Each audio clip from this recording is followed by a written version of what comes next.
My name is Coach Tucker, and in this video, we're going to teach you how to front squat. This video can apply to any squat variation: front squat, goblet squat, back squat, yoke squat, zercher squat. But in particular, I'm talking about the front squat here today because with most of our athletes, the front squat is one of the bigger squat variations we use. The first thing I want to talk about with squat variation is the feet. One of the most common mistakes we see with squat variations is that the athlete comes up off their heel and onto their toes. Also, their feet and knees tend to collapse inward. So here's how we're going to cue that. When we get the bar and we step out, we want the athlete to think about taking the floor and just pushing the floor sideways. So I'm going to squat down and I'm going to take my feet. I'm actually going to push my feet outwards. I want to pretend like I'm standing on a piece of carpet. I want to rip the carpet right down the middle with my feet. So what I'm going to do is I'm going to push out with my feet this way, and as I squat up, I'm also going to push out with my feet this way as well. Okay? Push out, push out. Also, you want to stay on your midfoot. You don't want to come up on your tippy toes. You don't want to sit all the way too far back onto the heels, just like that. Okay? So midfoot, drive out, midfoot, drive out. Next thing I want to talk about is the hips. Okay?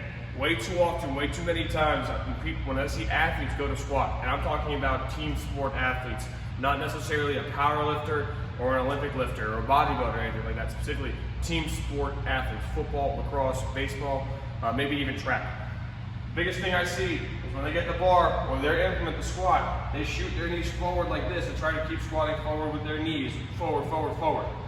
Knee over toe is fine, but if we're initiating the squat by shooting our knees forward, we're not going to get the depth we want, okay? So how we cue the athletes here is we want them to say, sit back, like you're squatting, or like you're about to sit down. So sit back to squat, and come on up. Knee over toe, a little bit is fine, like I said before, but I don't want the knee shooting too far forward where the heel tends to come up, especially if the athlete has insufficient ankle mobility.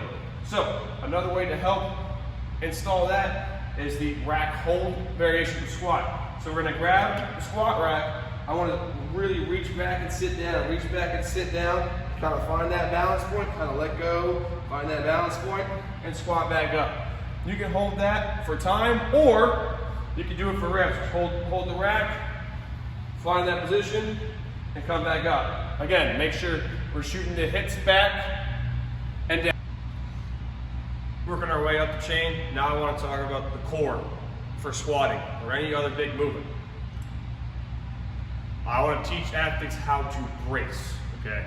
When people think bracing, sometimes they think, oh, bring my stomach in, kind of flex the abs that way.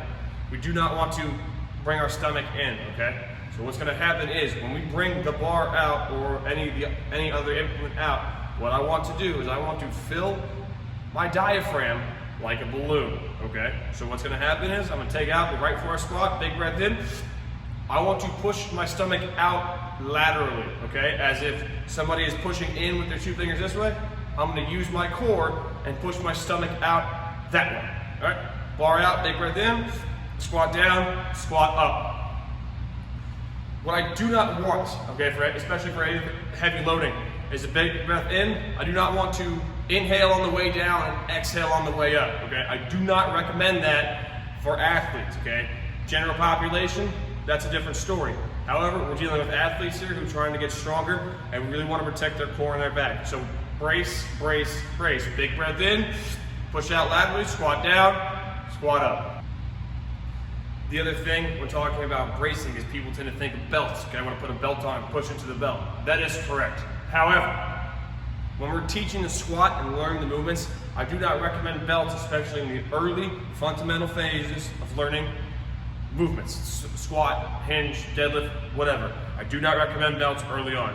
Okay, as the athlete progresses, maybe a couple years into the program, we'll utilize the belts here and there, but we don't utilize the belts every training session.